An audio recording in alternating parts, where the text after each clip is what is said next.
The NCAA's Board of Governors, as you know, recently supported a proposal that would allow college athletes to sign endorsement contracts and receive payment for other work. It is known as name, image, and likeness. Reggie Bush recently expressed concerns to Playboy about that proposal. And Bush, of course, is one of the great college stars that we've seen in generations. And here's what he said. He said, guidance is the one thing that young athletes coming through the system might miss on so much. I missed on it. They're about to start paying college athletes. This is something that has never been experienced before, and it's going to destroy some people if their foundation is not in the right place. The one thing I wish I had early in my career is proper financial knowledge. I hired good agents and I hired a good team, but I allowed that good team to make decisions for me. I'm not saying I'm going bankrupt, but if I had the proper knowledge back then, some things would be different.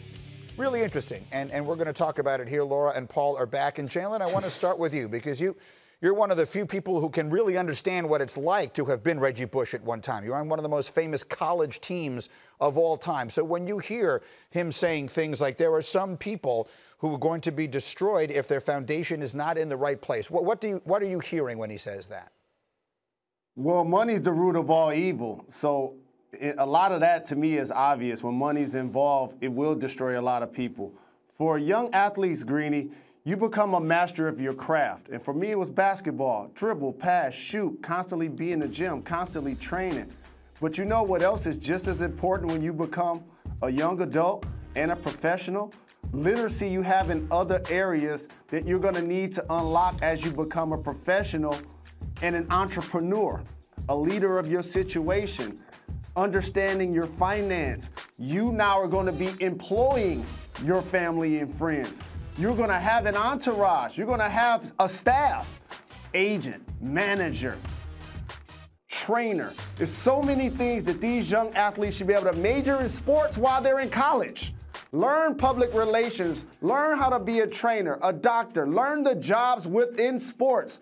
So if the NBA, the NFL, or whatever professional sport isn't for you, you can still get a job in that profession. So many times when athletes are done with college, they can't get a job in sports, and that dynamic has to change. Laura, you talk to so many people around college sports, and we have focused when it comes to this discussion on how strongly the NCAA and others have tried not to pay players for years. How much does this concern come up? How much do you hear about the concerns about what it will actually do to the young people involved?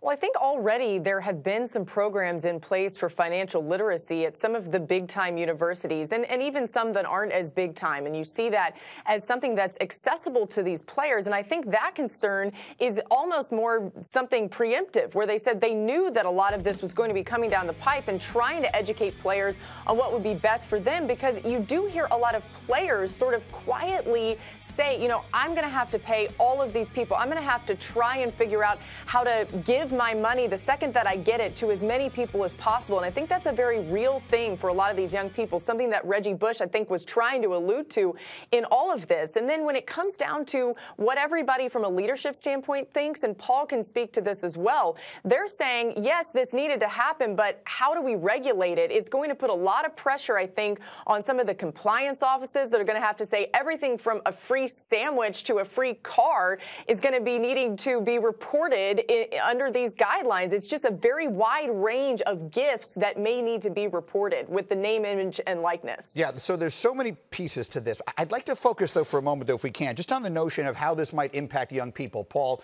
because, look, this is not limited to sports. Child actors, child stars who become stars at a young age in music.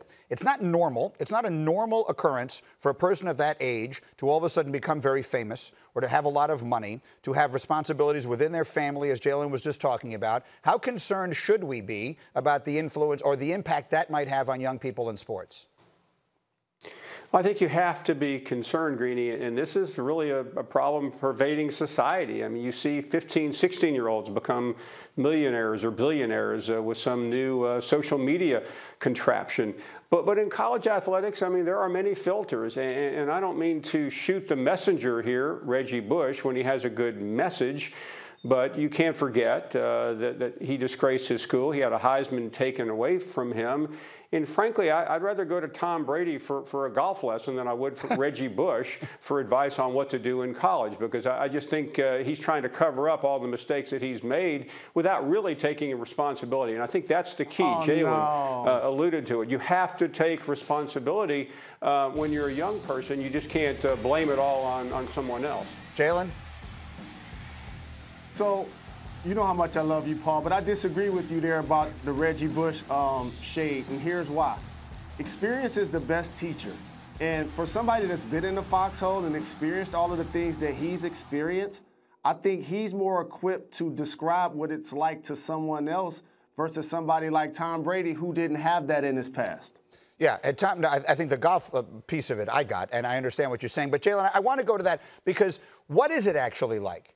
Like when all of a sudden you go from, and your story, your life story is reasonably well known by most people who know you. You grew up in a difficult situation with a single parent, and all of a sudden you're very rich and you're very famous. What is that like? Well, for me, I was going to the dermatologist. I was going to the dentist. I was going to get fresh. I was going to buy a house. I was going to retire my mom. I had all of these grandeur dreams. And then you realize, like, you got to put in the work so that you can have a long career. And what I was trying to do actually when I started our school, Jalen Rose Leadership Academy in 2011, two things I wanted to have at the school, Greeny. One was a police mini station because black and brown people a lot of times only interact with the police when there's hostility involved. And the other thing was a credit union to teach young people for financial literacy. So many of these players come from backgrounds like you just described I came from. And you know what their parents aren't able to do? Teach them how to manage money. You know why? Because they are living check to check or they might not have it. So that's why it's important when you get to college, they should be educating you on all things, not having these young people taking ballet or basket weaving. Teach them how to manage their money and their situation, but also show them that it's the score of the game and it's the game of life. Final word, Laura.